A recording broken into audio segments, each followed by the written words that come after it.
দাড়ি রাখলে বালা বউ পাইতা না। না আমরা বইয়ে বইয়ে সিরিয়া না সবাই, আমনে না খেল বালা বউ পাইছেন। আমরা হুজুররা বসে বসে আপনি কি বনে না খাই উদা? কি বলেন আপনি এগুলো? এই সমস্ত বাজে কথার কোনো অর্থ আছে কি বলেন না কেন? শয়তানের ধোঁকা ছাড়া আর কিচ্ছু না, নফসের ধোঁকা ছাড়া আর কিচ্ছু না। কেন ছেড়ে দিবেন আল্লাহর নবীর সুন্নাত? হাসরের ময়দানে কেমনে দাঁড়াইবেন বাপ?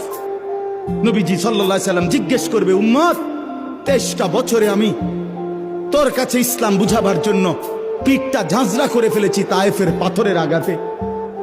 আমি পেটে 2টা পাথর বাঁধছি ক্ষুধার কষ্টে। আমি দান দান শহীদ করেছি উহুদের ময়দানে।